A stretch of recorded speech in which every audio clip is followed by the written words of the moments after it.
ವಿದ್ಯಾರ್ಥಿಗಳೇ, ನೀವೆಲ್ಲ ಈಗ ಎಷ್ಟನೇ ಕ್ಲಾಸ್ ಓದ್ತಾ ಇದ್ದೀರಿ? 8ನೇ ತರಗತಿಗೆ ದಾಖಲಾಗಿದ್ದೀರಿ. 8ನೇ ತರಗತಿ 1ರಿಂದ 7ನೇ ಕ್ಲಾಸ್. ನೀನ್ ಎಲ್ಲಿ ಓದಿದ್ದಪ್ಪ? ಅಶೋಕ್ ತೆಲುಗುಬಾಳು ಗ್ರಾಮದಲ್ಲಿ. ಸರಿ. ವಿದ್ಯಾರ್ಥಿಗಳೇ, ಈಗ 8ನೇ ತರಗತಿಯಲ್ಲಿ ಮೊದಲಿಗೆ ನಿಮಗೆ ಸೇತುಬಂಧ ಶಿಕ್ಷಣದಲ್ಲಿ ಅನೇಕ ಕಲಿಕಾಂಶಗಳನ್ನ ನೀವು ತಿಳ್ಕೋಬೇಕಾಗಿದೆ. ಈಗಾಗಲೇ ಕಳೆದ ತರಗತಿಯಲ್ಲಿ ಸ್ತ್ರೀಯರ ಸಬಲೀಕರಣ ಎಂಬತಕ್ಕಂತಹ ಕಲಿಕಾಂಶವನ್ನು ತಿಳ್ಕೊಂಡಿದ್ದೀವಿ.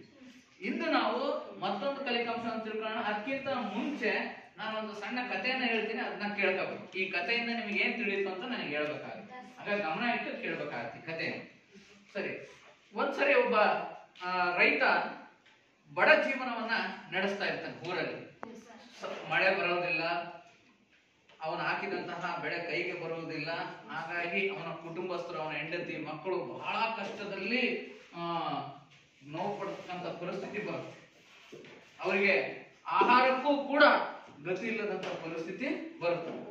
ಭೀಕರ ಬರಗಾಲ ದಿನದಿಂದ ದಿನಕ್ಕೆ ಹೆಚ್ಚಾಗ್ತಿರುತ್ತೆ. ಹೀಗೆ 3-4 ವರ್ಷಗಳವರೆಗೂ ಹೋಗುತ್ತೆ. ಕೊನೆಗೆ ಅವರಿಗೆ ಕನಿಷ್ಠ ಮೂಲಭೂತ ಅವಶ್ಯಕತೆಗಳಾದ ಆಹಾರ, ಬಟ್ಟೆ ಇವುಗಳನ್ನು ಕೂಡ ಖರೀದಿ ಮಾಡಕ್ ಕಷ್ಟ ಆಗುತ್ತೆ. ಅಂತ ಒಂದು ಸಂದರ್ಭದಲ್ಲಿ ಏನಾಗುತ್ತೆ, ಆ ಒಂದು ಮಳೆ ಬರ್ತಾ ಇಲ್ಲ, ಮಳೆ ಬಂದಾಗ ನೀರು ನಿಂತ್ಕೊಂಡ್ಲಿ ಅಂತ ಅಂದ್ಬಿಟ್ಟು ಹೊಲದಲ್ಲಿ ಕೃಷಿ ಹೊಂಡ ಅಂತ ಒಂದು ತೆಗೆಸ್ಲಿಕ್ಕೆ ಅವರು ಯೋಜನೆಯನ್ನ ಮಾಡ್ತಾರೆ. ಆ ಒಂದು ಕೃಷಿ ಹೊಂಡವನ್ನ ತೋಡ್ತಾ ಇರ್ತಾರೆ ಅವರ ಹೊಲದಲ್ಲಿ ರೈತ. ಯಾರು? ರಾಜು ಎಂಬತಕ್ಕಂತಹ ರೈತ. ಅವ್ನು ತೋಡ್ತಕ್ಕಂಥ ಸಮಯದಲ್ಲಿ ಇದ್ದಕ್ಕಿದ್ದಂತೆ ಏನಾಗುತ್ತೆ, ಒಂದು ಆ ಕೃಷಿ ಹೊಂಡ ಒಗಿತಾ ಒಂದು ತಾಮ್ರದ ಬಿಂದಿಗೆಯಲ್ಲಿ ಸಾಕಷ್ಟು ನಾಣ್ಯಗಳು ಸಿಕ್ಬಿಡ್ತಾವ. ಅವು ಎಂತ ನಾಣ್ಯಗಳು ಅಂತಂದ್ರೆ ಚಿನ್ನದ ನಾಣ್ಯಗಳು. ಚಿನ್ನದ ನಾಣ್ಯಗಳು ಸಿಕ್ಕ ತಕ್ಷಣ ಈಗ ಅವನ ಮನಸ್ಸಿನಲ್ಲಿ ಖುಷಿ ಆಗುತ್ತಾ, ದುಃಖ ಆಗುತ್ತಾ? ಯಾಕೆ ಖುಷಿ ಆಗತ್ತೆ? ನಮ್ಮ ಹೊಲದಾಗ ಚಿನ್ನದ ನಾಣ್ಯಗಳು ಸಿಗ್ತವೆ, ನಮ್ಮ ಬಡತನದ ಪರಿಸ್ಥಿತಿ ಎಲ್ಲ ದೂರ ಆಕತೆ ಅಂತ. ಆದ್ರೆ ಅವನು ಆ ಮಡಿಕೆಯಲ್ಲಿ, ಆ ಒಂದು ಬಿಂದಿಗೆಯಲ್ಲಿ ಸಿಗ್ತಕ್ಕಂಥ ನಾಣ್ಯಗಳನ್ನ ಅವನು ಪರೀಕ್ಷೆ ಮಾಡಿ ನೋಡ್ತಾನೆ. ತೆಗೆದಾಗ ಆ ಪ್ರತಿಯೊಂದು ನಾಣ್ಯದ ಮೇಲೂ ಒಂದೊಂದು ರೀತಿಯ ಒಂದೊಂದು ಚಿತ್ರಗಳು ಇರ್ತವೆ. ಒಂದರಲ್ಲಿ ಒಬ್ಬ ರಾಜ ವೀಣೆ ನುಡಿಸ್ತಕ್ಕಂಥ ಚಿತ್ರ ಇರ್ತದೆ. ಅದೇ ರೀತಿಯಾಗಿ ಇನ್ನೊಂದು ನಾಣ್ಯದಲ್ಲಿ ಈಶ್ವರನ ಚಿತ್ರ ಇರುತ್ತೆ. ಅದೇ ರೀತಿಯಾಗಿ ಇನ್ನೊಂದು ನಾಣ್ಯದಲ್ಲಿ ಒಂದು ಪ್ರಾಣಿ ಚಿತ್ರ, ಹಸುವಿನ, ಕುದುರೆಯ ಚಿತ್ರಗಳು ಇರ್ತವೆ. ಸೊ ಹೀಗೆ ಒಂದೊಂದು ನಾಣ್ಯದಲ್ಲಿ ಒಂದೊಂದು ರೀತಿ ಚಿತ್ರಗಳು. ಆತ ನೋಡಿದಾಗ ನಾನಿನ್ನೇನು ಶ್ರೀಮಂತನಾಗ್ತೀನಿ ಅಂತ ತಿಳ್ಕೊಂತಾನೆ. ಆದ್ರೆ ಆ ಬಡ ಕುಟುಂಬದ ರೈತನ ಮಗ ಅವನೇನ್ ಮಾಡಿರ್ತಾನೆ, ಅವನು ಹೈಸ್ಕೂಲ್ ಅನ್ನ ಓದ್ತಿದ್ದಂತ ವಿದ್ಯಾರ್ಥಿ. ಅವನು ಈ ತನ್ನ ತಂದೆ ಮನೆಗೆ ತಂದ್ಬಿಡ್ತಾನೆ ಬಿಂದಿಗೆಯಲ್ಲಿ ಸಿಕ್ಕಂತ ಚಿನ್ನದ ನಾಣ್ಯಗಳನ್ನು. ತಂದಾಗ ಆ ಮಗ ನೋಡಿ ಏನ್ ಮಾಡ್ತಾನೆ, ತಂದೆಗೆ ತಿಳಿಸ್ತಾನೆ. ಇದು ಬಹಳ ಹಿಂದಿನ ಕಾಲದಲ್ಲಿ ರಾಜ ಮಹಾರಾಜರ ಕಾಲದಲ್ಲಿ ಇದ್ದಂತಹ ನಾಣ್ಯಗಳು. ಹಾಗಾಗಿ ಇವುಗಳಿಂದ ಒಂದು ದೇಶದ ಒಂದು ಹಿಂದಿನ ಕಾಲದಲ್ಲಿ ನಡೆದ ಘಟನೆಗಳನ್ನು ನಾವು ಹೇಳಲಿಕ್ಕೆ ಸಾಧ್ಯ ಆಗುತ್ತೆ. ಹಾಗಾಗಿ ಇದನ್ನ ನಾವು ಒಂದು ಸರ್ಕಾರಕ್ಕೆ ಒಪ್ಪಿಸೋಣ. ಇದರಿಂದ ನಮ್ಮ ದೇಶದ ಶ್ರೀಮಂತ ಇತಿಹಾಸದ ವೈಭವನ್ನ ತಿಳಿಲಿಕ್ಕೆ ಸಾಧ್ಯ ಆಗುತ್ತೆ. ಅದಕ್ಕೆ ರೈತ ಹೇಳ್ತಾನೆ, ಅಯ್ಯೋ ನಾವು ನೋಡಿದ್ರೆ ಕಷ್ಟದಲ್ಲಿದ್ದೀವಿ, ಈ ಚಿನ್ನದ ನಾಣ್ಯದಿಂದ ನಮ್ಮ ಜೀವನ ಹೆಂಗೋ ಸರಿದೂಗುತ್ತೆ ಅಂತ. ಆದ್ರೆ ತನ್ನ ಮಗನ ಮಾತಿಗೆ ಬೆಲೆ ಕೊಡ್ತಾನೆ, ತನ್ನ ಕಷ್ಟ ಪರಿಸ್ಥಿತಿಯನ್ನ ಮರೆತು. ಯಾರು? ರೈತ. ಸೊ ಕೊನೆಗೆ ಏನ್ ಮಾಡ್ತಾನೆ, ಸರ್ಕಾರಕ್ಕೆ ತಗೊಂಡು ಹೋಗ್ತಾರೆ. ಹೋದಾಗ ಸರ್ಕಾರದಲ್ಲಿ ಆ ಒಂದು ಪ್ರತ್ಯೇಕ ಇಲಾಖೆ ಇರುತ್ತೆ, ಪುರಾತತ್ವ ಇಲಾಖೆಯವರು. ಅವರು ಈ ಒಂದು ಆ ಬಿಂದಿಗೆಯನ್ನ, ಅಲ್ಲಿರ್ತಕ್ಕಂಥ ನಾಣ್ಯಗಳನ್ನೆಲ್ಲ ನೋಡಿ ಅವರು ಕೂಡ ಆಶ್ಚರ್ಯಚಕಿತರಾಗ್ಬಿಟ್ಟು ಇವು ಹಿಂದಿನ ಕಾಲದ ಘಟನೆಗಳನ್ನ ತಿಳ್ಕೊಂಡ್ಲಿಕ್ಕೆ ತುಂಬಾ ಅನುಕೂಲಕರವಾಗಿವೆ ಅಂತ ಅಂದ್ಬಿಟ್ಟು ಆ ರೈತ ಕುಟುಂಬಕ್ಕೆ ಬೇಕಾದಂತಹ ಹಣಕಾಸಿನ ಸಹಾಯವನ್ನು ಮಾಡಿ ಅದರಲ್ಲಿ ಸಿಕ್ಕಿರ್ತಕ್ಕಂತಹ ಬಿಂದಿಗೆಯ ನಾಣ್ಯಗಳನ್ನೆಲ್ಲ ಇವರು ವಶಪಡಿಸ್ಕೊಳ್ತಾರೆ. ಯಾರು? ಪುರಾತತ್ವ ಇಲಾಖೆ. ಯಾಕೆ? ಇದರಿಂದ ಹಿಂದಿನ ಕಾಲದ ಘಟನೆಗಳನ್ನ ನಾವು ತಿಳ್ಕೋಬಹುದು ಅಲ್ವಾ? ಸೊ ಹಾಗಾಗಿ ಪ್ರಕೃತಿ ಏನೇ ಸಿಗ್ತಕ್ಕಂಥ ವಸ್ತುಗಳಾಗಿರ್ಬೋದು, ಅರ್ಥ ಆಗ್ತಿದ್ದೇನೆ, ಎಲ್ಲದರಲ್ಲೂ ಕೂಡ ಇವತ್ತು ಒಂದೊಂದು ಘಟನೆಗಳು, ಆಧಾರಗಳು ಇರ್ತವೆ. ಹಾಗಾದ್ರೆ ವಿದ್ಯಾರ್ಥಿಗಳೇ, ಈ ಕಥೆಯಿಂದ ನಿಮಗೆ ಏನ್ ತಿಳಿತು ಅಂದ್ರೆ ಅರ್ಥ, ಈ ನಾಣ್ಯಗಳು ಭೂಮಿಯನ್ನು ಅಗಿಬೇಕಾದ್ರೆ ಮತ್ತೆ ಈ ಒಂದು ಏನಾದ್ರೂ ಒಂದು ಸ್ಮಾರಕಗಳು ಸಿಕ್ಕರೆ ಇದರಿಂದ ಅನುಕೂಲ ಇದೆಯೋ ಇಲ್ವೋ? ಏನ್ ಅನುಕೂಲ ಇದೆ? ಒಬ್ಬರೇ ನಿಂತ್ಕೊಂಡು ಹೇಳ್ಬೇಕು, ರಾಜ ಹೇಳು.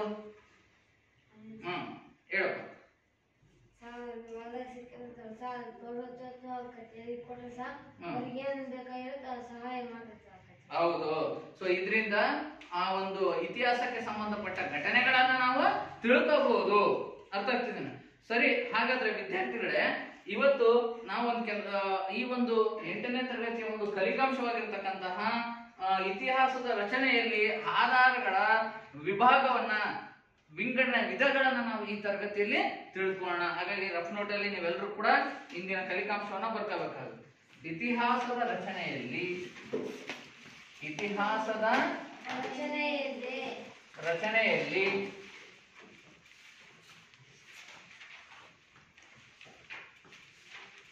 ಆಧಾರಗಳ ವಿಂಗಡಣೆ.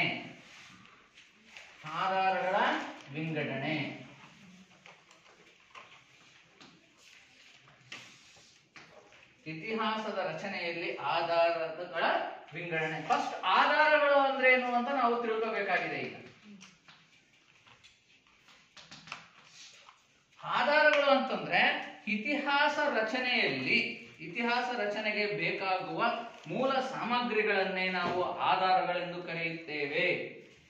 ಇತಿಹಾಸ ರಚನೆಗೆ ಬೇಕಾದ ಮೂಲ ಸಾಮಗ್ರಿಗಳನ್ನೇ ಆಧಾರಗಳು ಎಂದು ಕರೆಯುತ್ತೇವೆ. ವಿದ್ಯಾರ್ಥಿಗಳ, ಈಗ ನೀವು ಇಂದಿನ ಕಥೆಯಲ್ಲಿ ಕೇಳಿಸ್ಕೊಂಡ್ರೆ ನೀವು ಏನಂತ, ವಿವಿಧ ಬಗೆಯ ನಾಣ್ಯಗಳು ದೊರೆತಿದ್ವು ಸರ್, ಅವುಗಳು ಏನೇನೋ ಚಿಹ್ನೆಗಳನ್ನೆಲ್ಲ ಹೊಂದಿದ್ವು ಅಂತ ಅಲ್ವಾ? ಸೊ ಇದರ ಆಧಾರ ಬರೀ ನಾಣ್ಯಗಳಷ್ಟೇ ಅಲ್ಲ, ಇನ್ನು ಅನೇಕ ಅವಶೇಷಗಳು, ಕೃತಿಗಳು, ಇವೆಲ್ಲವುಗಳ ಆಧಾರದ ಮೇಲೆ ನಾವೇನ್ ಮಾಡ್ತೀವಪ್ಪ ಅಂತಂದ್ರೆ, ಹಿಂದೆ ಇದೇ ರೀತಿ ಘಟನೆಗಳು ನಡೆದಿದ್ವು, ಕೊನೆಗೆ ಸರಿಯಾದ ಆಧಾರಗಳು ಸಿಗದೇ ಇದ್ರು ನಾವೇನ್ ಮಾಡ್ತೀವಿ, ಊಹೆ ಮಾಡಿ ಆ ಇತಿಹಾಸವನ್ನ ನಿರ್ಮಿಸುತ್ತಾ ಹೋಗ್ತೀವಿ, ಸತ್ಯಕ್ಕೆ ಹತ್ತಿರವಾಗಿರ್ತಕ್ಕಂಥದ್ದು.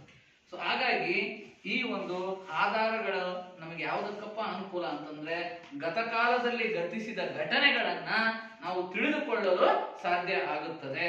ಅರ್ಥ ಆಗ್ತದೆ ಸರ್? ಹಿಂದೆ ನೀವಾಗಲೇ 7ನೇ ತರಗತಿ ಎಲ್ಲ ಅಭ್ಯಾಸ ಮಾಡ್ಕೊಂಡ್ ಬಂದಿದ್ದೀರಿ ಸರ್. ಅಶೋಕ ಚಕ್ರವರ್ತಿ ಇದ್ದ, ಅದೇ ರೀತಿಯಾಗಿ ಶ್ರೀಕೃಷ್ಣ ದೇವರಾಯ ಇದ್ದ. ಇವೆಲ್ಲ ಹೆಂಗ್ ಗೊತ್ತಾಯ್ತು ನಿಮಗೆ? ಹೆಂಗ್ ಗೊತ್ತಾಯ್ತು? ಒಬ್ರು ನಿಂತ್ಕೊಂಡು ಹೇಳ್ಬೇಕು, ಹೇಳಮ್ಮಜ್ಜಿಗೆ ಹೇಗೆ ಗೊತ್ತಾಯ್ತು ಇಂಥ ಮಹಾರಾಜರ ಆಡಳಿತ ನಡೆಸಿದ್ರು, ಹೀಗಿತ್ತು ಆಡಳಿತ ಪದ್ಧತಿ? ಪುಸ್ತಕದಲ್ಲಿ ಕಥೆಗಳ ರೂಪದಲ್ಲಿತ್ತು, ತಿಳ್ಕೊಂಡ್ವಿ. ಆ ಪುಸ್ತಕಕ್ಕೆ ಹೇಗೆ ಬಂತು? ಅವರ ಕಾಲದಲ್ಲಿ ಸಿಕ್ಕಂತಹ ಕಥೆಗಳು, ಶಾಸನಗಳು ಅಲ್ವಾ, ಕೃತಿಗಳು, ಇವುಗಳ ಮೂಲಕ ನಾವು ರಾಜರ ಇತಿಹಾಸವನ್ನು ನಾವು ತಿಳ್ಕೊಂಡ್ವಿ. ಅರ್ಥ ಆಗ್ತಿದೆ? ಸೊ ಹೀಗೆ ಈ ಒಂದು ಆಧಾರಗಳು ಯಾವುದಕ್ಕೆ ಪ್ರಮುಖವಾಗಿ ನಮಗೆ ಬೇಕಪ್ಪ ಅಂತಂದ್ರೆ, ಇತಿಹಾಸದ ರಚನೆಗೆ ಬೇಕು. ಅರ್ಥ ಆಗ್ತೇನೆ? ಗತಕಾಲದಲ್ಲಿ ಗತಿಸಿದ ಘಟನೆಗಳನ್ನ ಕ್ರಮಬದ್ಧವಾಗಿ, ನಿಖರವಾಗಿ ತಿಳಿದುಕೊಳ್ಳಲು ನಮಗೆ ಆಧಾರಗಳು ಬೇಕು. ಹಾಗಾದ್ರೆ ಈಗ ನಾವು ಆಧಾರಗಳ ವಿಧಗಳನ್ನ ನಾವು ನೋಡೋಣ. ಸೊ ಆಧಾರಗಳ 3 ವಿಧಗಳನ್ನ ಫಸ್ಟ್ ನಾನು ಬರೀತೀನಿ, ನೀವು ಕೂಡ ಬರ್ಕೋಬೇಕು. ಮೊದಲನೇದಾಗಿ ಸಾಹಿತ್ಯಿಕ ಆಧಾರಗಳು.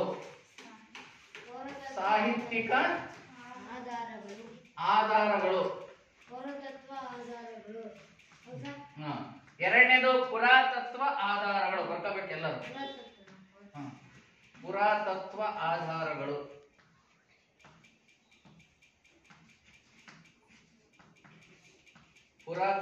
ಆಧಾರಗಳು. ಮೂರನೇದು ಮೌಖಿಕ ಅಥವಾ ಐತಿಹ್ಯಗಳು. ಐತಿಹ್ಯ ಆಧಾರಗಳು.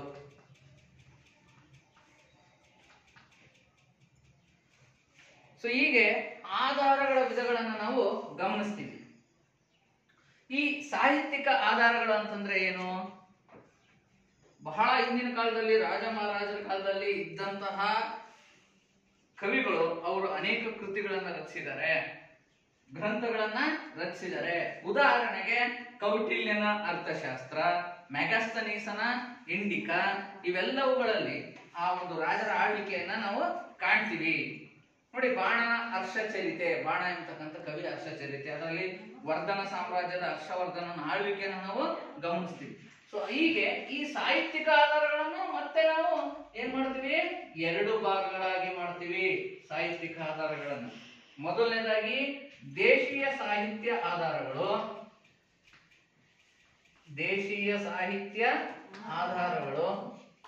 ಇನ್ನೊಂದು ವಿದೇಶಿ ಸಾಹಿತ್ಯ ಆಧಾರಗಳು.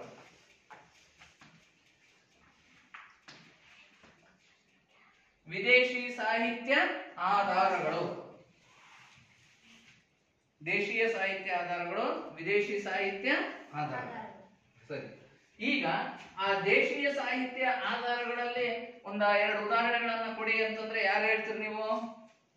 ಇಂದಿನ ತರಗತಿಯಲ್ಲಿ ಅಭ್ಯಾಸ ಮಾಡಿದಿರಲ್ಲ ದೇಶೀಯ ಸಾಹಿತ್ಯದಲ್ಲಿ. ಫಾರ್ ಎಕ್ಸಾಂಪಲ್ ನಾನೊಂದು ಕೃತಿ ಹೇಳ್ತೀನಿ, ಅರ್ಥಶಾಸ್ತ್ರ ಅಂತ. ಇದು ಯಾರು ಬರೆದಿದ್ದಾರೆ? ಅರ್ಥಶಾಸ್ತ್ರ ಕೃತಿಯನ್ನ ಕೌಟಿಲ್ಯ. ಕೌಟಿಲ್ಯ ಯಾವ ದೇಶದವನು? ಭಾರತ ದೇಶದವರು. ಹಾಗಾದ್ರೆ ಭಾರತ ದೇಶದವರು ರಚಿಸಿರ್ತಕ್ಕಂಥ ಕೃತಿಗಳು ಏನಿದಾವೆ ಇಂದಿನ ಕಾಲದಲ್ಲಿ, ಅವೆಲ್ಲವೂ ಕೂಡ ಎಂತ ಆಧಾರಗಳಿಗೆ ಉದಾಹರಣೆಗಳು? ದೇಶೀಯ ಸಾಹಿತ್ಯ ಆಧಾರಗಳು. ಅರ್ಥ ಆಗ್ತಿದೆ?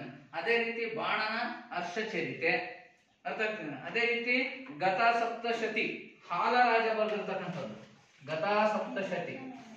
ಗತಾ ಸಪ್ತಶತಿ ಯಾರು ಬರೆದಿರೋದು? ಹಾಲರಾಜ ಬರೆದಿರ್ತಕ್ಕಂಥದ್ದು ಗತಾ ಸಪ್ತಶತಿ ಎಂಬತಕ್ಕಂತಹ ಕೃತಿ. ಸೊ ಇವೆಲ್ಲವೂ ಕೂಡ ಯಾವ ಸಾಹಿತ್ಯ ಕೃತಿಗೆ ಉದಾಹರಣೆ? ದೇಶೀಯ ಸಾಹಿತ್ಯ ಕೃತಿಗಳಿಗೆ ಉದಾಹರಣೆ. ಸೊ ಹಾಗಾದ್ರೆ ನಾನೀಗ ಮತ್ತೊಂದು ವಿದೇಶಿ ಸಾಹಿತ್ಯ ಕೃತಿಗೆ ಉದಾಹರಣೆಗಳನ್ನು ನಾವೀಗ ತಿಳಿದುಕೊಳ್ಳೋಣ. ನೋಡಿ, ದೇಶೀಯ ಸಾಹಿತ್ಯ ಕೃತಿಯಿಂದ ಏನ್ ತಿಳ್ಕೋಬಹುದು? ಫಾರ್ ಎಕ್ಸಾಂಪಲ್ ಮೆಗಸ್ತನೀಸನ ಯಾರ್ದು ಯಾವ್ಯಾವ ಹೇಳಿದೆ ನಾನು? ಕೌಟಿಲ್ಯನ ಅರ್ಥಶಾಸ್ತ್ರ. ಕೌಟಿಲ್ಯ ಯಾರ ಆಸ್ಥಾನದಲ್ಲಿದ್ದ? ಯಾರ ಆಸ್ಥಾನದಲ್ಲಿದ್ದ? ಮೌರ್ಯರ ಆಸ್ಥಾನದಲ್ಲಿ. ಅರ್ಥ ಆಗ್ತಿದ್ದೇನೆ? ಸೊ ಚಂದ್ರಗುಪ್ತ ಮೌರ್ಯನ ಆಡಳಿತ ಪದ್ಧತಿಯನ್ನ ಅವನು ಅದರಲ್ಲಿ ವಿವರಿಸಿದ್ದಾನೆ. ಯಾವುದ್ರಲ್ಲಿ? ಅರ್ಥಶಾಸ್ತ್ರದಲ್ಲಿ ಅಲ್ವಾ? ಸೊ ಅದೇ ರೀತಿಯಾಗಿ ಈ ಒಂದು ಹಾಲರಾಜನ ಗತಾ ಸಪ್ತಶತಿ, ಅರ್ಥ ಆಗ್ತಿದ್ದೇನೆ? ಸೊ ಈ ರೀತಿ ಒಂದೊಂದು ಕೃತಿಗಳು ಒಂದೊಂದು ಚರಿತ್ರೆಯನ್ನು ನಾವು ಸಾರ್ತವೆ. ಈಗ ನಿಮಗೊಂದು ಚಿತ್ರವನ್ನ ತೋರಿಸ್ತೀನಿ, ಇದನ್ನ ಗುರುತಿಸ್ಬೇಕು. ಗುರುತಿಸ್ರೆ ಯಾರಿವರು? ನೋಡಿದ್ರ ಈ ಚಿತ್ರವನ್ನ ಗಮನಿಸಿದ್ರ? ಭಾವಚಿತ್ರವನ್ನ? ಇಲ್ಲ. ಸೊ ಇವರು ನಮ್ಮ ದೇಶದವರ ಬೇರೆ ದೇಶದವರ? ಹಾ ಸರ್, ಇವರು ಬಹಳಷ್ಟು ಸಾಮಾನು ಸರಂಜಾಮುಗಳನ್ನ ತಮ್ಮೊಂದಿಗೆ ಇಟ್ಕೊಂಡು ತಿರುಗಾಡ್ತಾ ಇದ್ದಾರೆ. ದೇಶವನ್ನ ಅಲೆದಾಡ್ತಾ ಇದ್ದಾರೆ. ಅಲ್ವಾ? ಇವ್ರು ನಮ್ಮ ದೇಶದವರಲ್ಲ, ಬೇರೆ ದೇಶದವರು. ಸರಿ, ನೀವು ಗೆಸ್ ಮಾಡಿರ್ತಕ್ಕಂಥದ್ದು. ಸೊ ಇವರು ಚೀನಾ ದೇಶದವರು. ಇವ್ರ ಹೆಸರು ಹುಯೆನ್ ಸಾಂಗ್. ಏನಂತ? Hiuen song. ಅವರು ಒಂದು ಕೃತಿಯನ್ನ ಬರೆದಿದ್ದಾರೆ, ಸಿಯುಕಿ ಕೃತಿ. ಯಾವ ಕೃತಿ? ಸಿಯುಕಿ ಕೃತಿ. ಈಗ ನಾವು ತಿಳ್ಕೊಂತಕ್ಕಂಥದ್ದು ಏನಪ್ಪಾ ಅಂತಂದ್ರೆ ವಿದೇಶಿ ಸಾಹಿತ್ಯ ಕೃತಿಗಳು. ಯಾವುದು? ಇಲ್ಲಿವರೆಗೂ ದೇಶೀಯ ಸಾಹಿತ್ಯ ತಿಳ್ಕೊಂಡ್ರೆ, ಈಗ ಎರಡು ವಿದೇಶಿ ಸಾಹಿತ್ಯ ಕೃತಿ. ವಿದೇಶಿ ಸಾಹಿತ್ಯ ಕೃತಿಯಲ್ಲಿ ಹುಯೆನ್ ಸಾಂಗ್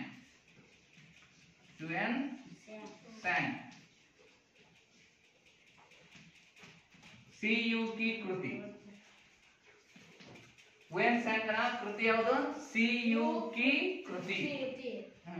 ಈ ಸಿಯುಕಿ ಕೃತಿಯಲ್ಲಿ ಅವನು ಏನನ್ನ ತಿಳಿಸಿದಾನಪ್ಪ ಅಂತಂದ್ರೆ, ಭಾರತದ ವರ್ಧನ ಸಾಮ್ರಾಜ್ಯದ ಪ್ರಸಿದ್ಧ ದೊರೆ ಹರ್ಷವರ್ಧನ ಆಡಳಿತ ನಡೆಸತಕ್ಕಂಥ ಸಮಯದಲ್ಲಿ ಭೇಟಿಯನ್ನು ನೀಡಿರ್ತಾನೆ. ಹರ್ಷನ ಸಾಮ್ರಾಜ್ಯ ವಿಸ್ತರಣೆಯ ಬಗ್ಗೆ ಮತ್ತೆ ಬೌದ್ಧ ಧರ್ಮದ ಬಗ್ಗೆ ಅವನು ಮಾಹಿತಿಯನ್ನ ನೀಡಿರ್ತಾನೆ. ಯಾರು? Hiuen song. ಆ ಎಲ್ಲ ವಿಷಯಗಳು ಯಾವ ಕೃತಿಯಲ್ಲಿ ಸಿಗ್ತಾವ ನಮಗೆ? ಇದರಿಂದ ನಾವು ಹರ್ಷವರ್ಧನ ಆಡಳಿತದ ಬಗ್ಗೆ ನಾವು ತಿಳ್ಕೊಬಹುದಾ? ಸರಿ. ಇನ್ನ ಅದೇ ರೀತಿಯಾಗಿ ಪಾಹಿಯಾನ್ ಎಂಬತಕ್ಕಂಥವನು, ಇನ್ನೊಬ್ಬ ಯಾರು ವಿದೇಶಿ? ಪಾಹಿಯಾನ್ ಎಂಬತಕ್ಕಂಥವನು. ಇವನು ಫೋಕು ಕಿ ಕೃತಿಯನ್ನ ರಚಿಸ್ತಾನೆ.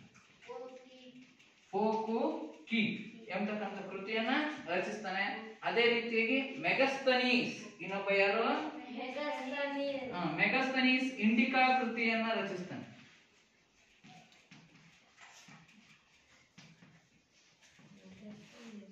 ಇಂಡಿಕಾ ಕೃತಿಯನ್ನು ರಚಿಸುತ್ತಾನೆ. ಯಾವ ಕೃತಿ? ಇಂಡಿಕಾ ಕೃತಿ. ಸೊ ಹೀಗೆ ಈ ಒಂದು ದೇಶೀಯ ಮತ್ತು ವಿದೇಶಿಯ ಸಾಹಿತ್ಯ ಕೃತಿಗಳನ್ನ ನಾವೀಗ ತಿಳ್ಕೊಂಡ್ವಿ. ಇನ್ನ ಮುಂದಿನದಾಗಿ ಪುರಾತತ್ವ ಆಧಾರಗಳು. ಯಾವುದು? ಪುರಾತತ್ವ ಆಧಾರಗಳನ್ನ ನಾವು 4 ಭಾಗಗಳಾಗಿ ವಿಂಗಡಿಸ್ತೀವಿ. ಪುರಾತತ್ವ ಆಧಾರಗಳನ್ನ ಪ್ರಾಕ್ತನ ಆಧಾರಗಳು ಅಂತಾನೂ ಕರಿತೀವಿ. ಇವು ಹೇಗೆ ದೊರೆತಿವೆ ಅಂತಂದ್ರೆ, ಭೂಮಿಯನ್ನ ಅಗಿಬೇಕಾದ್ರೆ ನಾನು ಹೇಳಿದೆ, ರೈತ ಕೃಷಿ ಹೊಂಡ ತೋಡ್ತಾ ಇದ್ದ ರಾಜು ಅಂತಕ್ಕಂಥ ರೈತ. ಆಗ ಬಿಂದೆಯ ತುಂಬಾ ಚಿನ್ನದ ನಾಣ್ಯಗಳು ಸಿಕ್ಕು ಅಂತ ಹೇಳಿದ್ರೆ ಈ ರೀತಿ ನಾಣ್ಯಗಳು, ಸ್ಮಾರಕಗಳು, ಶಾಸನಗಳು, ಅವಶೇಷಗಳು ದೊರೀತವೆ. ಇವೆಲ್ಲವನ್ನ ನಾವು ಎಂತ ಆಧಾರಗಳು ಅಂತ ಹೇಳ್ತೀವಿ? ಪುರಾತತ್ವ ಆಧಾರಗಳು. ಅರ್ಥ ಆಗ್ತದೆ? ಸೊ ಪುರಾತತ್ವ ಆಧಾರಗಳು ಅಂತಂದ್ರೆ ಭೂಮಿಯನ್ನ ಉತ್ಖನನ ಮಾಡುವುದರಿಂದ, ಭೂಮಿಯನ್ನ ಅಗೆಯುವುದರಿಂದ ದೊರೀತಕ್ಕಂತಹ ನಾಣ್ಯಗಳು, ಶಾಸನಗಳು, ಅವನ್ನೆಲ್ಲ ನಾನು ಕ್ರಮಬದ್ಧವಾಗಿ ಬರ್ಸ್ತೀನಿ. ಅವನು ಬರ್ಕೊಂತ್ರಿ. ಈಗ ಫಸ್ಟ್ ವಿದೇಶಿ ಸಾಹಿತ್ಯ ಕೃತಿಗಳನ್ನ ಬರ್ಕೊಡ್ರಿ.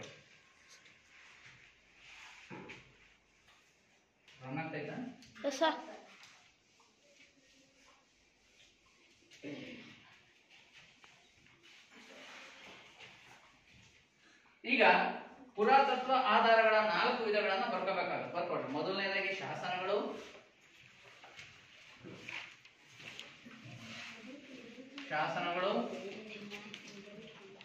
ಎರಡನೇದಾಗಿ ನಾಣ್ಯಗಳು,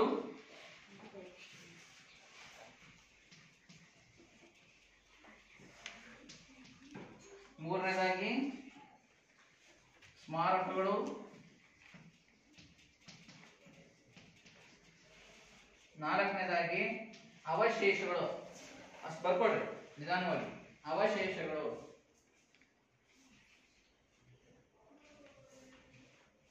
ಭೂ ಉತ್ಖನನಗಳು ಅಥವಾ ಅವಶೇಷಗಳು.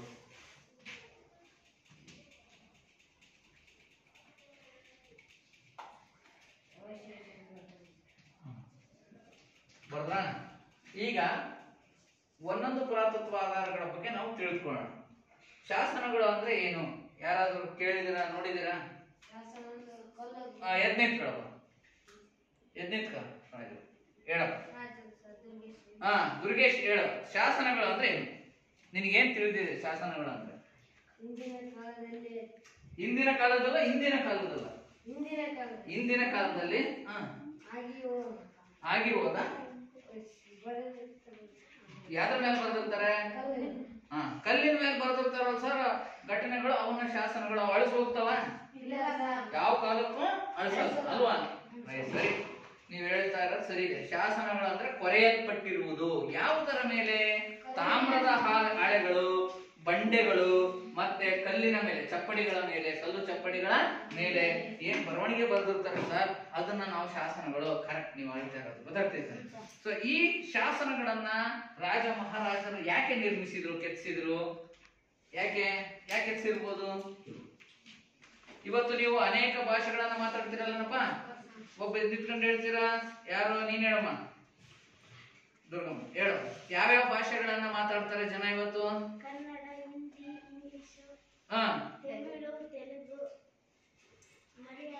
ಮಲಯಾಳಂ, ಅನೇಕ ಭಾಷೆಗಳನ್ನ ಮಾತಾಡ್ತಾರಲ್ಲ. ಸರಿ, ನೀನ್ ಹೇಳಪ್ಪ ದಿಲೀಪ್, ಪುನೀತ್, ನೀನ್ ಯಾವ ಭಾಷೆಗಳನ್ನ ಮಾತಾಡ್ತೀಯ? ಕನ್ನಡ ಒಂದೇ ಭಾಷೆ ಬರೋದು?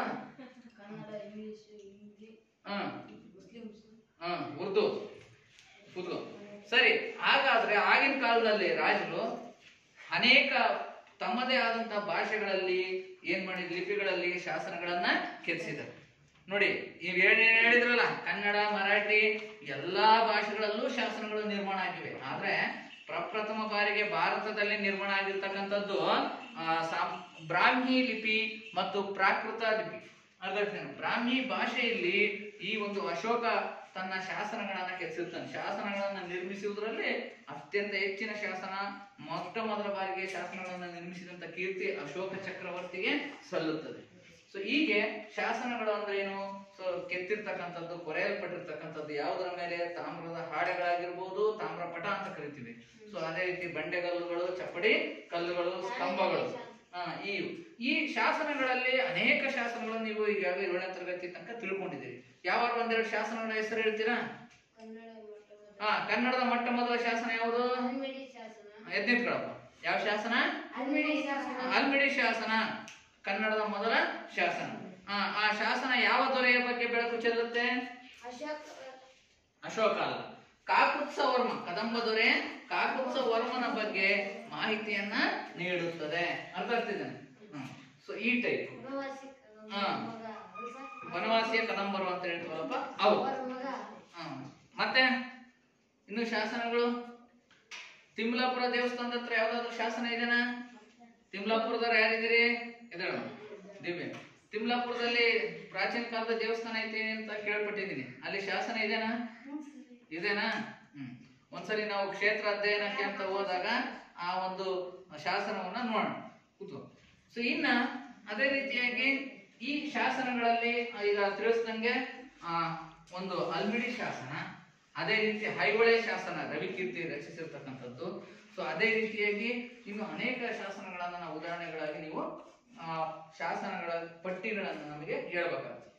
ಕನಿಷ್ಠ ಅಂದ್ರೆ ಒಂದು 5 ಶಾಸನಗಳ ಹೆಸರನ್ನ ಹೇಳ್ಬೇಕು ನೀವು. ಆಮೇಲೆ ಇನ್ನು ನೆಕ್ಸ್ಟ್ ನಾಣ್ಯಗಳ ಮೇಲೆ ಇರ್ತಕ್ಕಂಥ ಚಿಹ್ನೆಗಳು, ಮತ್ತೆ ಆ ನಿರ್ಮಾಣ ಮಾಡಿರ್ತಕ್ಕಂಥ ಲೋಹ, ಕಬ್ಬಿಣ, ಚಿನ್ನ, ತಾಮ್ರ, ಇದು ಆ ಒಂದು ಸಾಮ್ರಾಜ್ಯದ ಆರ್ಥಿಕ ಪರಿಸ್ಥಿತಿಯನ್ನ ತಿಳಿಸಿಕೊಡುತ್ತದೆ. ಬರೀ ಚಿನ್ನದ ನಾಣ್ಯಗಳು ಒಂದು ಸಾಮ್ರಾಜ್ಯದಲ್ಲಿ ಬಿಡುಗಡೆಯಾಗಿವೆ, ಚಲಾವಣೆಯಲ್ಲಿವೆ ಅಂದ್ರೆ ಆ ಸಾಮ್ರಾಜ್ಯ ಎಂತ ಸಾಮ್ರಾಜ್ಯ? ಶ್ರೀಮಂತ ಸಾಮ್ರಾಜ್ಯ. ಅರ್ಥ ಆಗ್ತಿದೆ? ಅಲ್ಲಿ ಬಡತನ ಇರಲಿಲ್ಲ ಅಂತಕ್ಕಂಥ ಸೂಚಿಸುತ್ತದೆ. ಅಷ್ಟೇ ಅಲ್ಲದೆ ಆ ನಾಣ್ಯಗಳ ಮೇಲೆ ಈಗ ಸಮುದ್ರಗುಪ್ತ ಅಂತ ಗುಪ್ತ ಸಾಮ್ರಾಜ್ಯದ ಒಬ್ಬ ಪ್ರಸಿದ್ಧ ದೊರೆ, ಅವನು ವೀಣೆ ನುಡಿಸಿರ್ತಕ್ಕಂಥ ಚಿತ್ರ ಇದೆ ಸಮುದ್ರಗುಪ್ತ. ಇದರಿಂದ ಅವನು ಸಾಹಿತ್ಯಕ್ಕೆ ಕೊಡುಗೆಯನ್ನ ನೀಡಿದ್ದಾನೆ, ಸಂಗೀತಕ್ಕೆ ಕೊಡುಗೆಯನ್ನು ನೀಡಿದ್ದಾನೆ ಅಂತ ನಮಗೆ ತಿಳಿದು ಬರುತ್ತೆ. ಅರ್ಥ ಆಗ್ತಿದೆ? ಇನ್ ಕೆಲವೊಂದು ಚಿತ್ರದಲ್ಲಿ ಮಹಾವೀರ, ಜೈನ ಮುನಿಗಳ ಚಿತ್ರಗಳನ್ನು ನಾವು ಕಾಣ್ತೀವಿ. ಇದರಿಂದ ನಮ್ಗೇನ್ ಗೊತ್ತಾಗುತ್ತೆ? ಜೈನ ಧರ್ಮ ಹೆಚ್ಚಾಗಿ ಹರಡಿತ್ತು ಅಂತ ಕಂಡು ಬರುತ್ತೆ. ಇನ್ನು ನಮ್ಮ ದೇಶದ ನಾಣ್ಯಗಳು ಬೇರೆ ದೇಶದಲ್ಲಿ ಸಿಕ್ಕಾಗ ಅವಾಗ ಸಾಮ್ರಾಜ್ಯಗಳು ವಿದೇಶಿ ವ್ಯಾಪಾರವನ್ನ ಮಾಡ್ತಾ ಇದ್ವು ಅಂತ ನಮಗೆ ತಿಳಿದು ಬರುತ್ತೆ. ಸೊ ಹೀಗೆ ಅದೇ ರೀತಿಯಾಗಿ ಸ್ಮಾರಕಗಳು ಅಂತಂದ್ರೆ ದೇವಾಲಯಗಳು. ಅರ್ಥ ಆಗ್ತಿದ್ದೇನೆ? ನೀವು ನೋಡಿರ್ತಕ್ಕಂಥ ಪುರಾತನ ಸ್ಮಾರಕಗಳ ಹೆಸರನ್ನ ಹೇಳ್ತೀರಾ ಯಾರಾದ್ರೂ? ಅರಮನೆಗಳು ಎಲ್ಲವೂ ಕೂಡ ಇದರಲ್ಲಿ ಕಂಡು ಬರ್ತವೆ. ವಿಜಯನಗರ ಸಾಮ್ರಾಜ್ಯದಲ್ಲಿ ಯಾವ ಸ್ಮಾರಕಗಳು ಕಂಡು ಬರ್ತವೆ ನಿಮಗೆಲ್ಲ? ಒಬ್ಬ ಎದ್ದಿಟ್ಕೊಂಡು ಹೇಳ್ಬೇಕು. ಹೇಳಪ್ಪ, ನೀನ್ ಹೇಳು. ದೇವಸ್ಥಾನ, ಗಣೇಶ, ಗಣೇಶ, ಲಕ್ಷ್ಮೀ ಸ್ವಾಮಿ. ಇಷ್ಟೆಲ್ಲ ಸ್ಮಾರಕಗಳನ್ನ ನಾವು ಗಮನಿಸಬಹುದು. ಮತ್ತೆ ನಿಮ್ಮ ಊರಲ್ಲಿ ಯಾವ ಸ್ಮಾರಕಗಳಿದಾವ? ನಿಮ್ಮ ಊರುಗಳಲ್ಲಿ ನಿಮ್ಮೂರಲ್ಲಿ ಐತೆ ನಮ್ಮ ದಿವ್ಯ ಯಾವ್ದಿದೆ? ಕೃಷ್ಣ ದೇವಾಲಯ ಇದೆ. ಹಂಪೆಯ ಕಾಲಕ್ಕೆ ಹಂಪೆಯ ವಿರೂಪಾಕ್ಷ ದೇವಾಲಯಗಳೆಲ್ಲ ನಿರ್ಮಾಣ ಆದವಲ್ಲ ಆ ಕಾಲಕ್ಕೆ ಸೇರಿರ್ತಕ್ಕಂಥದ್ದು ಕೃಷ್ಣ ದೇವಾಲಯ. ಯಾರು ನಿರ್ಮಿಸಿದ್ರ ಅದನ್ನ? Very good. ತಿಮ್ಮನಾಯಕ ಎಂಬತಕ್ಕಂಥದ್ದವರೇ ನಿರ್ಮಿಸಿದಾನೆ. ಯಾಕಪ್ಪ ಅಂತಂದ್ರೆ ಅಲ್ಲಿ ಆ ದೇವಾಲಯದ ಹತ್ರ ಅದರ ವಿವರಣೆ ಇರ್ತದೆ. ಪ್ರತಿಯೊಂದು ಸ್ಮಾರಕದಲ್ಲೂ ಕೂಡ ಆ ವಿವರಣೆಯನ್ನ ತಿಳ್ಕೊಂಡಾಗ ಗೊತ್ತಾಗುತ್ತೆ ಯಾವ ರಾಜ ಅದನ್ನ ನಿರ್ಮಾಣ ಮಾಡ್ದ ಅಂತ ಕೂತ್ಕೊಂಡು. ಸೊ ಹೀಗೆ ಈ ಒಂದು ಶಾಸನಗಳು, ನಾಣ್ಯಗಳು, ಸ್ಮಾರಕಗಳು, ಭೂ ಉತ್ಖನನಗಳ ಬಗ್ಗೆ ನಾವು ತಿಳ್ಕೊಂಡ್ವಿ. ಇನ್ನ ಕೊನೆಯದಾಗಿ ಮೌಖಿಕ ಆಧಾರಗಳು ಅಂದ್ರೆ ಲಾವಣಿಗಳು, ಜನಪದ ಕಥೆಗಳು. ಸೊ ಇವು ಈ ಕಥೆಗಳ ಮೂಲಕವೂ ಕೂಡ ನಾವು ಇತಿಹಾಸವನ್ನ ತಿಳ್ಕೋಬಹುದು. ಆದ್ರೆ ಇವು ಸತ್ಯಕ್ಕೆ ಹತ್ತಿರವಾಗಿರುವುದಿಲ್ಲ. ನಿಖರವಾಗಿರುವುದಿಲ್ಲ. ಯಾರಾದ್ರೂ ಲಾವಣಿಗಳನ್ನ ಹಾಡ್ತೀರಾ? ಈ ಭಾಗದಲ್ಲಿ ಸಾಮಾನ್ಯವಾಗಿ ಕೃಷ್ಣದೇವರಾಯನಿಂದಲೂ ಕುಮಾರರಾಮ, ಅರ್ಥ ಆಗ್ತಿದ್ದೇನೆ, ಕುಮಾರರಾಮನ ಚರಿತ್ರೆಯನ್ನ ಬಹಳ ಜನ ಹೇಳ್ತಾರೆ. ಲಾವಣಿಗಳ ರೂಪದಲ್ಲಿ ಆಡ್ತಾರೆ. ಅದನ್ನ ನೀವು ತಿಳ್ಕೊಂಬಂದು ಮುಂದಿನ ತರಗತಿಯಲ್ಲಿ ಆಡ್ಬೇಕಾಗುತ್ತೆ. ಅರ್ಥ ಆಗ್ತದೆ? ಸೊ ಈ ಒಂದು ತರಗತಿಯಲ್ಲಿ ನಾವು ಇಲ್ಲಿವರೆಗೂ ಏನ್ ತಿಳ್ಕೊಂಡ್ವಿ? ಆಧಾರಗಳ ವಿಧಗಳನ್ನ ನಾವು ತಿಳ್ಕೊಂಡ್ವಿ. ಈಗ ನಾನು ಏನ್ ಮಾಡ್ತೀನಿ? ಈ ಆಧಾರಗಳ ಬಗ್ಗೆ ಕೆಲವೊಂದು ಆಕ್ಟಿವಿಟೀಸ್ ನ ಮಾಡ್ತೀನಿ, ಅದ್ರಲ್ಲಿ ನೀವು ಭಾಗವಹಿಸ್ಬೇಕಾಗುತ್ತೆ. ಏನಪ್ಪಾ ಅಂತಂದ್ರೆ ನಾನು ಈ ಆಧಾರಗಳ ಚಿತ್ರಪಟಗಳನ್ನ ತೋರಿಸ್ತೀನಿ. ಇದು ಯಾವ್ಯಾವ ಆಧಾರಕ್ಕೆ ಸಂಬಂಧಿಸಿದ್ದು ಅಂತ ನೀವು ಬರೀಬೇಕಾಗುತ್ತೆ. ಯಾವ್ಯಾವ ಆಧಾರಗಳಿಗೆ ಇದು ಸಂಬಂಧಿಸಿದ್ದು ಅರ್ಥ ಆಗ್ತೇನೆ? ಒಬ್ಬೊಬ್ಬರಾಗಿ ಕರಿತೀನಿ, ನೀವು ಬರ್ಕೋಬೇಕು. ಒಂದೊಂದು ಚಿತ್ರವನ್ನ ನೋಡ್ಕೊಂಡ್ಬಿಟ್ಟು ಸರ್ ಇದು ಇಂತಹ ಆಧಾರದ ವಿಧಕ್ಕೆ ಸೇರುತ್ತೆ ಅಂತ ನೀವು ಹೇಳ್ಬೇಕಾಗುತ್ತೆ. ಸರಿ ಏನಪ್ಪಾ? ಸರಿ, ನೀನ್ ಬರ್ ರಮೇಶ್ ಬಾ. ಇಲ್ಲಿ ಏನ್ ಕಾಣುತ್ತೆ ಮೊದಲ ಚಿತ್ರದಲ್ಲಿ ನಿನ್ಗೆ? ಬೆರಡಿನ ಕೋರ್ಸಲ್ಲಿ ಮಡಿಕೆ, ಕುಡಿಕೆಗಳು ಕಂಡು ಬರ್ತವೆ. ಸೊ ಹಾಗಾದ್ರೆ ಇವು ಯಾವ ಆಧಾರಗಳಿಗೆ ಸೇರ್ತವೆ ಹೇಳೋ ನಿಮ್ ಗೆಳೆಯರಿಗೆ? ಯಾವ ಆಧಾರಕ್ಕೆ ಸೇರುತ್ತೆ? ಸಾಹಿತ್ಯ ಆಧಾರಕ್ಕೂ ಏನು ಪ್ರಾಕ್ತನ ಆಧಾರಕ್ಕೆ ಸೇರುತ್ತೆ? ಯಾವ ಆಧಾರಕ್ಕೆ ಸೇರುತ್ತೆ? ಆ ಕಡೆ ತಿರುಗಾಡಪ್ಪ. ಪ್ರಾಕ್ತನ ಆಧಾರಕ್ಕೆ ಸೇರುತ್ತೆ. ವೆರಿ ಗುಡ್, ಕೂತ್ಕೊಂಡು. ಸೊ ಇನ್ನ ಮತ್ತೆ ಮುಂದಿನ ವಿದ್ಯಾರ್ಥಿನಿ ನೀನ್ ಬರ. ಈಗ ನೀವೇನ್ ಮಾಡ್ಬೇಕು? ಈ ಆಧಾರಗಳನ್ನ ಏನ್ ಮಾಡ್ಬೇಕು? ವಿಂಗಡಣೆ ಮಾಡಬೇಕು. ಯಾವುದು ಸಾಹಿತ್ಯಿಕ ಆಧಾರ, ಯಾವುದು ಪ್ರಾಕ್ತನ ಆಧಾರ. ಇದೇ ನಮ್ಮ ಚಿತ್ರ ಎರಡನೇದಾಗಿ. ಏನಿದು? ರಥ, ಎತ್ತಿನ ಬಂಡಿ ಗಾಲಿಗಳು ಅಲ್ವಾ? ಸೊ ಇವೆಲ್ಲ ಯಾವ್ದಕ್ಕೆ ಸೇರ್ತಾವಮ್ಮ? ಯಾವ ಆಧಾರಕ್ಕೆ ಸೇರ್ತವೆ? ಅವ್ರಿಗೆ ಆ ಕಡೆ ತಿರುಗಿ ಹೇಳು. ಸಾಹಿತ್ಯಿಕ ಆಧಾರನ ಏನು ಪ್ರಾಕ್ತನ ಆಧಾರ? ಕೃತಿ ಐತೆ ಅಲ್ಲಿ? ಇಲ್ಲ, ಪ್ರಾಕ್ತನ ಆಧಾರ. ನಡಿ. ನೆಕ್ಸ್ಟ್ ಅದೇ ರೀತಿಯಾಗಿ ಮತ್ತೆ ಮುಂದಿನ ವಿದ್ಯಾರ್ಥಿ ನೀನ್ ಬರ. ಇಲ್ಲಿ ಕಾಣ್ತಕ್ಕಂಥ ಚಿತ್ರಗಳು 4ರಿಂದ 5ರಿಂದ ಹಿಡಿದು 10 ತನಕ ಇರಪ್ಪ. ಏನೇನಿದಾವೆ ಚಿತ್ರಗಳು? ಆ ಕಡೆ ತಿರುಗಿ ಹೇಳು. ಏನಿದೆ ಚಿತ್ರ? ನೋಡಿ, ಹಳೆ ಕಾಲದ ನಾಣ್ಯಗಳು. ಅಲ್ಲಿ ನಾಣ್ಯಗಳು ಅನ್ನೋದು ಯಾವ ಆಧಾರಕ್ಕೆ ಸೇರುತ್ತೆ? ನಾಣ್ಯಗಳು ಅಂತಕ್ಕಂಥದ್ದು ಪ್ರಾಕ್ತನ ಆಧಾರಕ್ಕೆ. ಮತ್ತೆ ಇವೆಲ್ಲ ನಿಮ್ಗೆ ಯಾವ ರೀತಿ ಕಾಣ್ತಾ ಇದಾವೆ? ದೇವಾಲಯಗಳು. ಇನ್ನ ಕೊನೆಯ ಚಿತ್ರಗಳನ್ನ ಗಮನಿಸಿದ್ರೆ ಇದು ಯಾವ ಚಿತ್ರಗಳಿವು?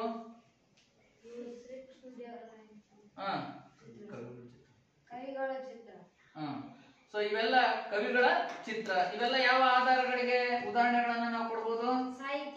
ಸಾಹಿತ್ಯಿಕ ಆಧಾರ. ಅಲ್ಲಿ ಕೃತಿಗಳ ಹೆಸರುಗಳನ್ನು ಕೂಡ ನಾವು ಕಾಣಬಹುದು. ಸರಿ ವಿದ್ಯಾರ್ಥಿಗಳೇ, ಹಾಗಾದ್ರೆ ನಿಮ್ಗೀಗ ಇನ್ನೊಂದು ಚಟುವಟಿಕೆ ಏನಪ್ಪಾ ಅಂತಂದ್ರೆ, ಗುಂಪಿಗೆ ಸೇರದೇ ಇರತಕ್ಕಂತ ಪದವನ್ನ ಆರಿಸಿ ಬರೆಯಿರಿ. ಗುಂಪಿಗೆ ಸೇರದೇ ಇರುವ ಪದವನ್ನ ನಿಮ್ ರಫ್ ನೋಟ್ ಎಲ್ಲ ಮುಚ್ಚಿರಿ. ನಾನಿಲ್ಲಿ ಪ್ರಶ್ನೆಗಳನ್ನ ಕೊಡ್ತೀನಿ. ಗುಂಪಿಗೆ ಸೇರದೇ ಇರತಕ್ಕಂತ ಪದವನ್ನ ನೀವು ಆರಿಸ್ಬೇಕು.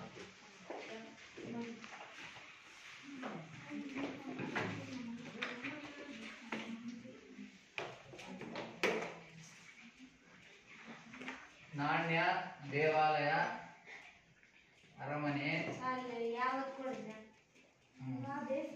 ನಾಣ್ಯ, ದೇವಾಲಯ, ಅರಮನೆ, ಅರ್ಥಶಾಸ್ತ್ರ.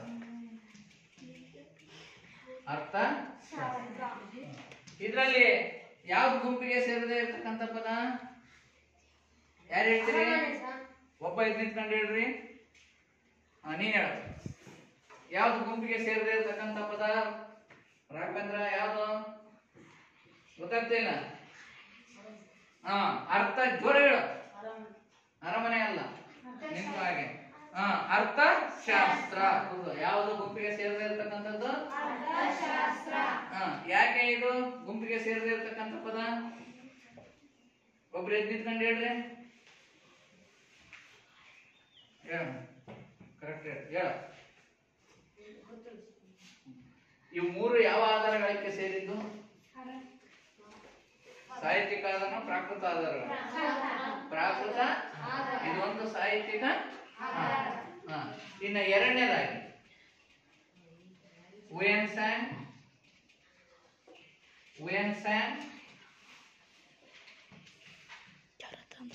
ಪಾಹಿಯನ್,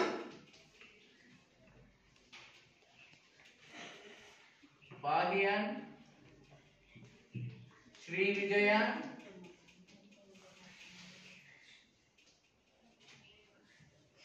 ವಿಜಯ, ಮೆಗಸ್ತನೀಸ್.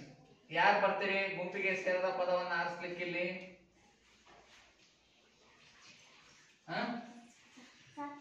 ಬರ, ಅಂಡರ್ಲೈನ್ ಮಾಡಿ. ಗುಂಪಿಗೆ ಸೇರದೆ ಇರ್ತಕ್ಕಂಥ ಪದ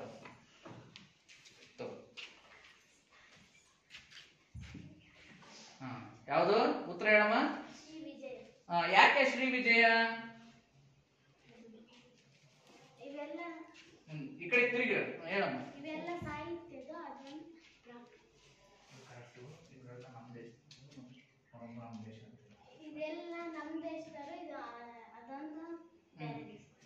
ಈ ಮೂವರು ಹುಯೆನ್ ಸಾಂಗ್, ಪಾಹಿಯನ್ ಮತ್ತೆ ಮೆಗಸ್ತನೀಸ್ ನಮ್ಮ ದೇಶದವರು ಅಲ್ಲ. ಶ್ರೀ ವಿಜಯ ಮಾತ್ರ ನಮ್ಮ ದೇಶ. ಅಂದ್ರೆ ಇವಿಷ್ಟು ವಿದೇಶಿ ಸಾಹಿತ್ಯ ಕೃತಿಗೆ ಸಂಬಂಧಪಟ್ಟಂತವರು, ವಿದೇಶಿ ಸಾಹಿತ್ಯಕ್ಕೆ ಆಧಾರಗಳಿಗೆ. ಇದು ನಮ್ಮ ದೇಶೀಯ ಸಾಹಿತ್ಯಕ್ಕೆ ಸಂಬಂಧಪಟ್ಟಿದ್ದು. ಅರ್ಥ ಆಗ್ತಿದೆ? ಸರಿ. ಸೊ ಈ ಒಂದು ರೀತಿಯಲ್ಲಿ ಇನ್ನೊಂದೆರಡು ಪ್ರಶ್ನೆಗಳನ್ನ ನಾನು ಕೇಳ್ತೀನಿ. ಅದಕ್ಕಿಂತ ಮುಖ್ಯವಾಗಿ ನೀವೇನ್ ಮಾಡ್ಬೇಕಪ್ಪ ಅಂತಂದ್ರೆ, ನೀವು ಈ ಆಧಾರಗಳಿಗೆ ಸಂಬಂಧಪಟ್ಟಂತೆ ಒಂದು ಆಲ್ಬಮ್ ಅನ್ನ ತಯಾರಿಸಬೇಕು ಮುಂದಿನ ತರಗತಿಯಲ್ಲಿ. ಅಂದ್ರೆ ಶಾಸನಗಳ ಚಿತ್ರಗಳು, ನಾಣ್ಯಗಳ ಚಿತ್ರಗಳು, ದೇವಾಲಯಗಳ ಚಿತ್ರಗಳು. ಸರಿ ಏನಪ್ಪ? ಸರಿ. ಇನ್ನು ಮುಂದಿನ ತರಗತಿಯಲ್ಲಿ ಆಧಾರಗಳ ಈ ಒಂದು ತರಗತಿಯಲ್ಲಿ ನಾವು ಯಾವ ಫಲಿತಾಂಶವನ್ನು ತಿಳ್ಕೊಂಡ್ರಿ? ಸೇತುಬಂಧ ತರಗತಿಯಲ್ಲಿ ಇತಿಹಾಸ ರಚನೆಯಲ್ಲಿ ಆಧಾರಗಳ ವಿಂಗಡಣೆಯನ್ನ ತಿಳ್ಕೊಂಡ್ರಿ. ಮತ್ತೆ ಅದ್ರ ಬಗ್ಗೆ ಆ ಪ್ರಾಜೆಕ್ಟ್ ಅನ್ನ ನಾವು ಮುಂದಿನ ತರಗತಿಯಲ್ಲಿ ಪರಿಶೀಲನೆ ಮಾಡೋಣ. ಸರಿ.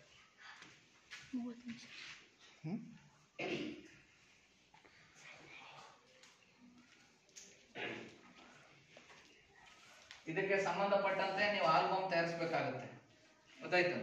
ಶಾಸನಗಳು, ನಾಣ್ಯಗಳು, ಮತ್ತೆ ಸಾಹಿತ್ಯ ಕೃತಿಗಳು, ಇವುಗಳನ್ನ ಪಟ್ಟಿಗಳನ್ನೆಲ್ಲ ತಯಾರು ಮಾಡ್ಬೇಕಾಗುತ್ತೆ. ಅರ್ಥ ಆಗ್ತಿದೆನಾ?